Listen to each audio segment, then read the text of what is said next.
ఈ భూ ప్రపంచంలోని ఏ జాతికైనా గుర్తింపు గౌరవం ఆ జాతి అస్తిత్వమే. ఆ అస్తిత్వానికి మూలం సంస్కృతి. ఆ సంస్కృతికి ప్రతిరూపమే తల్లి. స్వరాష్ట్ర సుదీర్ఘ పోరాట ప్రస్థానంలో సకల జనులను సబ్బండ వర్గాలను ఐక్యం చేసి నడిపించిన శక్తి స్వరూపిణి తెలంగాణ తల్లి.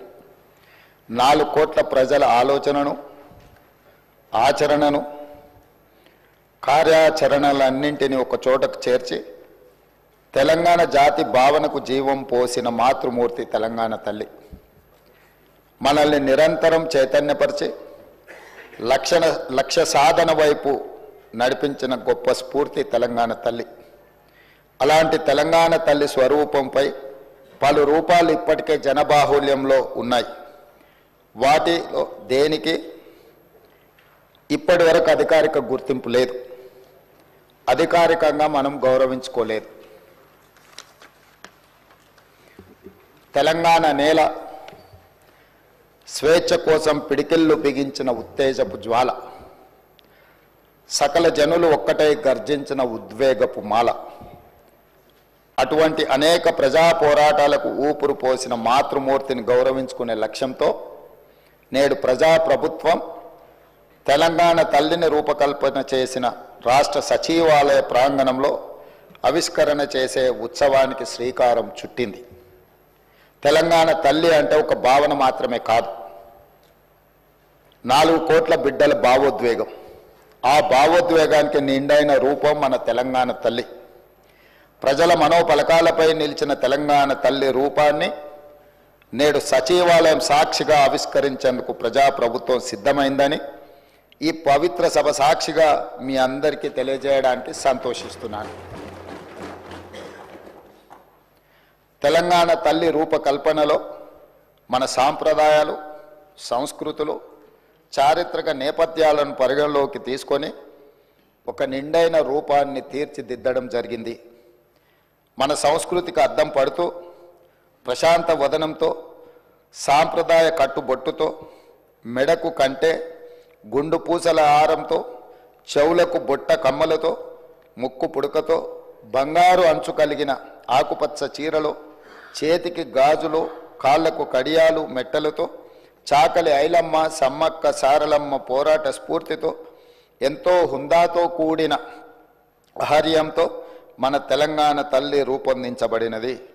కుడి చేతితో జాతికి అభయాన్నిస్తూ, ఎడమ చేతిలో తెలంగాణ మాగాణంలో పండే సాంప్రదాయ పంటలైన వరి, జొన్నలు, సజ్జలు, మొక్కజొన్న పంటలతో మన సంస్కృతిని, సాంప్రదాయానికి నిలువెత్తు రూపంగా తీర్చిదిద్దడం జరిగింది. తెలంగాణ తల్లి నిలుచున్న పీఠం మన చరిత్రకు దర్పణంగా రూపొందించాం. తెలంగాణ చిరునామనే ఉద్యమాలు, పోరాటాలు, అమరుల ఆత్మ బలిదానాలు. దానికి సంకేతంగా పీఠంలో బిగించిన పిడికిళ్లను పొందుపరచడం జరిగింది. పోరాడి సాధించుకున్న తెలంగాణ రాష్ట్రాన్ని ప్రపంచంలోనే సమున్నతంగా నిలబెట్టాలన్న లక్ష్యాన్ని గుర్తు చేస్తూ చేతులన్నీ కలిపి పీఠాన్ని మోస్తున్న తీరు తెలంగాణ పునర్నిర్మాణ రీతిని తెలియజేస్తున్నాయి. అధ్యక్ష, తెలంగాణ తల్లి రూపకల్పనలో ఉపయోగించిన వర్ణాలకు కూడా ప్రత్యేకత ఉంది, గొప్ప తాత్వికత ఉంది. పీఠంలో నీలి వర్ణం గోదావరి కృష్ణమ్మలు తల్లి నిన్ను తడపంగా అన్న అందశ్రీ గీతంలోని తెలంగాణ జలదృశ్యానికి ప్రతీకగా నిలుస్తుంది. అలాగే ఆకుపచ్చ వర్ణం పచ్చని మా నేలల్లో పసిడి సిరులు పండంగా అన్న తెలంగాణ సస్యశ్యామల వ్యవసాయ కీర్తికి సంకేతంగా కనిపిస్తుంది. ఎరుపు వర్ణం మార్పుకు, ప్రగతికి, చైతన్యానికి ప్రతీక. బంగారు వర్ణం శుభానికి, ఐశ్వర్యానికి, సమృద్ధికి నిదర్శనంగా నిలబడుతుంది. పుట్టుక నీది, చావు నీది, బ్రతకంతా దేశానిదన్న కాళోజీ మాటల స్ఫూర్తితో స్వరాష్ట్ర ఉద్యమంలో లక్షలాది మంది యువత ఉద్యమ జ్వాలలై వెలిగారు. తమ బండిపైనే కాదు, గుండెపై కూడా తెలంగాణ సంక్షిప్త నామాన్ని టీజీగా పచ్చబొట్టు వేయించుకున్నారు. అగ్ని కీలల్లో తమ దేహాలు బగ్గున మండినా పర్వాలేదు, కానీ టీజీ అక్షరాలను మాత్రం ప్రాణప్రదంగా భావించారు. ఆ ఆకాంక్షలు నెరవేర్చే ఉద్దేశంతో తెలంగాణ సంక్షిప్త నామంగా టీజీకి అధికారిక గుర్తింపు ఇస్తూ ప్రభుత్వం నిర్ణయం తీసుకున్నది. అంతేకాదు అధ్యక్ష, ఉద్యమ సమయం నుండి తెలంగాణ ఆకాంక్షను, ఆత్మ గౌరవాన్ని, అస్తిత్వాన్ని, జాతి జనుల కీర్తిని నలుదిశలా వ్యాప్తి చేసిన జయ జయ హే తెలంగాణ జననీ జయ కేతనం గీతాన్ని మన రాష్ట్ర అధికారిక గీతంగా ప్రకటించి అంతటి గొప్ప గీతాన్ని మనకు అందించి స్ఫూర్తిని నింపిన రచయిత అందశ్రీని ప్రభుత్వం గౌరవించుకున్నది. తెలంగాణ సాంస్కృతిక పునరుజ్జీవనంలో భాగంగా ఈ నిర్ణయాలు తీసుకున్నాం. ఆ క్రమంలో అత్యంత కీలకమైన తెలంగాణ తల్లిని మన అందరం కలిసి ఆవిష్కరించుకోవడం చరిత్రలో చిరస్థాయిగా నిలిచిపోయే ఘట్టం. తెలంగాణ తల్లి కేవలం విగ్రహం మాత్రమే కాదు, మన ఆత్మగౌరవ ప్రతీక, మన అస్తిత్వ పతాక, మన జీవన గమనాన్ని నిర్దేశించే దీపిక, మన భవిష్యత్ కర్తవ్యాన్ని నిరంతరం గుర్తు చేసే విధాత. అందుకే ఇకపై ప్రతి ఏటా డిసెంబర్ 9 నాడు తెలంగాణ తల్లి అవతరణ ఉత్సవం అధికారికంగా నిర్వహించాలని ప్రజాప్రభుత్వం నిర్ణయం తీసుకున్నది. తెలంగాణ కీర్తిని విశ్వవేదికపై వైభవోపేతంగా చాటి చెప్పేలా ఈ ఉత్సవాన్ని ఘనంగా జరుపుకుందాం. ఈ చారిత్రాత్మక నిర్ణయానికి మీరంతా గుండె లోతుల నుండి ఆమోదం తెలుపుతూ పెద్ద ఎత్తున కరతాళ ధ్వనులతో హర్షాన్ని, ఆమోదాన్ని తెలపాలని కోరుతున్నాను సభ్యులందరూ.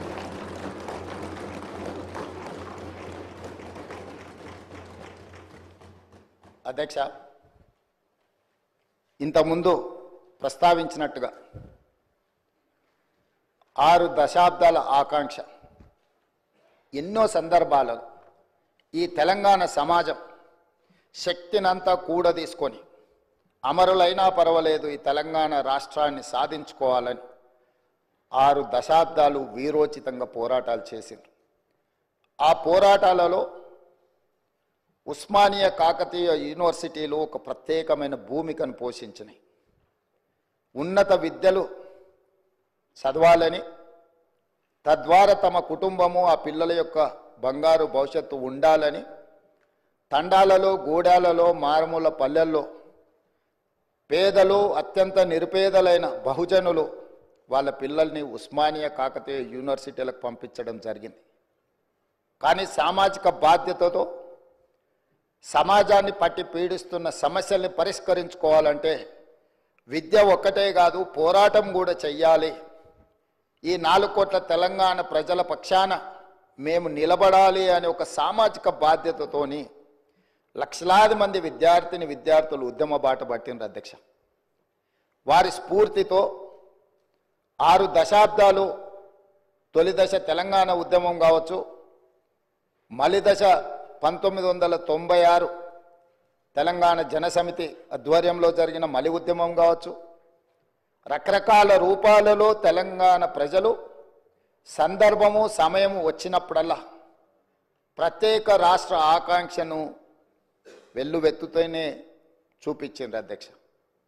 కానీ వివిధ కారణాల చేత వాయిదాలు పడుతూ వస్తున్నప్పుడు ఇక ఎలా అయినా సాధించాల్సిందే, చివరి రక్తపు బొట్టు వరకు, ఆఖరి శ్వాస వరకు తెలంగాణ సాధించడం కోసమే సమిధలైనా పర్వాలేదు అని చెప్పి ఆనాడు యువత ఈ రాష్ట్ర సాధనకు ముందుకు వచ్చి ఓ శ్రీకాంతాచారి, ఓ కానిస్టేబుల్ కిష్టయ్య, ఓ యాదయ్య, ఓ ఈశాన్ రెడ్డి, ఎంతోమంది విద్యార్థులు ఉద్యమకారులై ఆకాశంలో తారా జువ్వలై వెలిగి ఈ తెలంగాణ రాష్ట్రాన్ని సాధించాలన్న పట్టుదలతో అమరులైన అధ్యక్ష.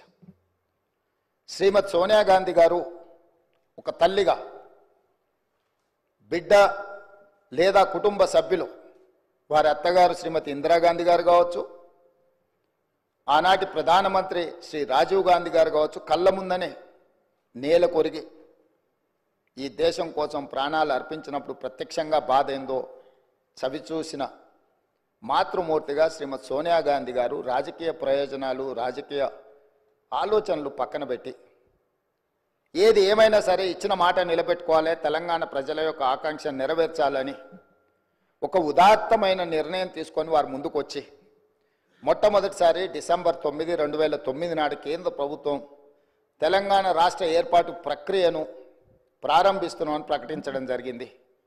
ఆ తర్వాత చాలా అవాంతరాలు ఒడిదుడుకులు ఎదురైనా వారు తెలంగాణ రాష్ట్రాన్ని ఇవ్వడం జరిగింది. తద్వారా పార్టీ పరంగా కేంద్ర ప్రభుత్వ పరంగా ఏమేం కోల్పోయిందో ఈ సందర్భంగా నేను ప్రస్తావించదలుచుకోలేదు. ఎందుకు అనంటే ఈ డిసెంబర్ 9కి ఒక గొప్ప అంశము ఉన్నది కాబట్టి రాజకీయాలను మిగతా 364 రోజులు మాట్లాడుకోవచ్చు, ఈరోజు రాజకీయాలను ప్రస్తావించవలసిన అవసరం లేదన్న ఆలోచనతోటి తెలంగాణ ఉద్యమ సందర్భంగా రకరకాల సంస్థలు, రాజకీయ పార్టీలు వాళ్ళదైన నమూనాలో తెలంగాణ తల్లిని స్ఫురించే విధంగా వారు కొంత కార్యాచరణ చేపట్టిండ్రు.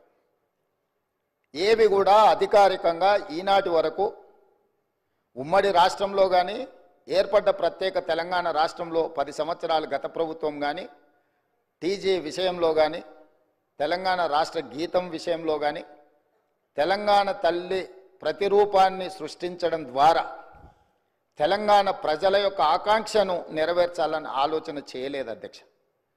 ప్రజలెన్నుకొని ప్రజాప్రభుత్వం అధికారంలోకి వచ్చిన ఎంబడే ప్రజల ఆకాంక్ష మేరకు పనిచేయాలని టీజీని పునరుద్ధరించుకోవడమే కాదు, ఆనాడు ఉద్యమ సందర్భంగా బండ్లపైననే కాదు గుండెలపైన రాసుకున్న టీజీని పునరుద్ధరించడం ద్వారా తెలంగాణ ఆత్మగౌరవ ప్రతీకగా టీజీని ఈరోజు మనం రాసుకుంటున్నాం గొప్పగా. అదేవిధంగా ఉద్యమం సందర్భంలో వేలాది లక్షలాది మంది ఉద్యమం బాటం వైపు నడిపించిన జయ జయ హే తెలంగాణ ఒక గొప్ప స్ఫూర్తిని, పోరాట పటిమను, ఉద్యమ బాట వైపు నడిపించిన గొప్ప గీతాన్ని మనం రాష్ట్ర గీతంగా ఆ రోజు మనం చేసుకోవాలనుకున్నాం. కానీ 10 సంవత్సరాలు తెలంగాణ రాష్ట్రానికి అసలు రాష్ట్ర గీతమే లేకుండా పోయింది అధ్యక్ష. అందుకే తమరు స్పీకర్గా బాధ్యత చేపట్టిన తర్వాత, ఈ ప్రభుత్వం ఏర్పడ్డ తర్వాత దశాబ్దాల కాలం పాటు త్రిలింగ దేశం నుంచి తెలంగాణ రాష్ట్రంగా అవతరించిన తెలంగాణకు రాష్ట్రీయ గీతం లేకపోవడం ఒక లోటుగా భావించి ఆ జయ జయ హే తెలంగాణ గీతాన్ని రాష్ట్ర గీతంగా మనం ఈరోజు పొందుపరుచుకొని ఏ శుభకార్యం మనం చేపట్టినా, రాష్ట్ర ప్రభుత్వ అధికారిక కార్యక్రమాలు చేపట్టినా జయ జయ హే తెలంగాణను పాడుకుంటూ ఈరోజు మనం పనిలో ముందుకు సాగుతున్నాం అధ్యక్ష. అదేవిధంగా 10 సంవత్సరాలు గత ప్రభుత్వంలో తెలంగాణ తల్లి ప్రతిరూపమే అధికారికంగా లేదు అధ్యక్ష. ఒక లోటు.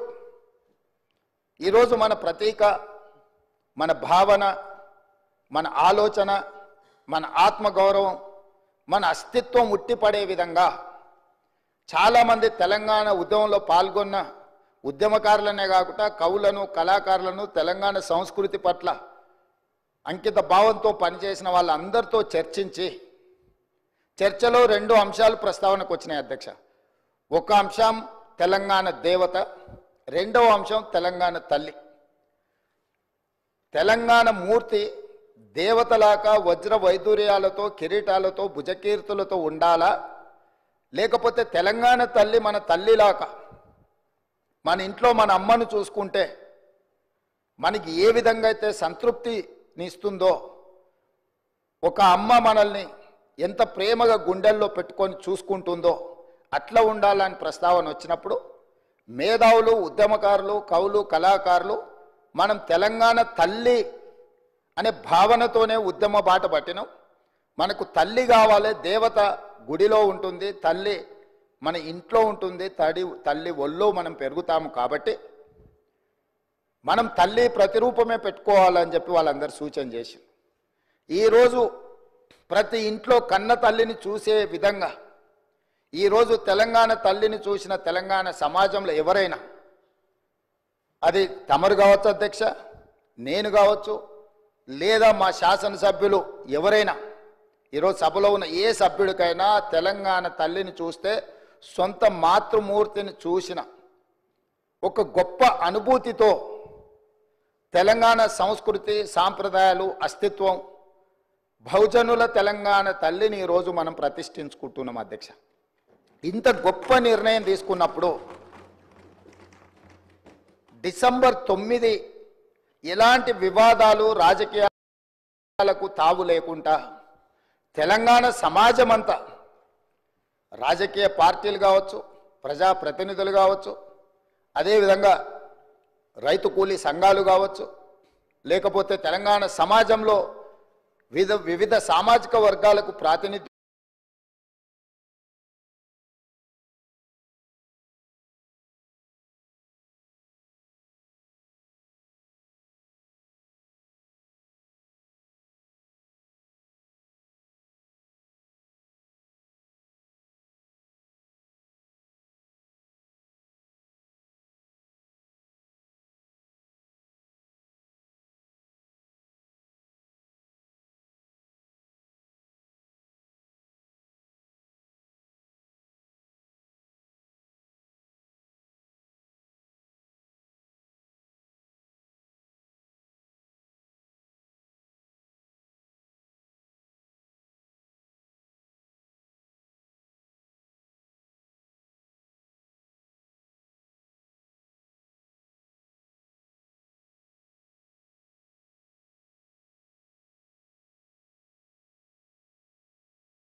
ప్రస్తావిద్దాం. ఏ రాజకీయ అంశాలు కూడుకున్న విషయాలనైనా మనం ప్రస్తావించుకుందాం. కాబట్టి దయచేసి ప్రధాన ప్రతిపక్ష నాయకుడు కల్వకుంట్ల చంద్రశేఖరరావు గారు, కేంద్ర మంత్రివర్గ సభ్యులు కిషన్ రెడ్డి గారు, అదేవిధంగా అసదుద్దీన్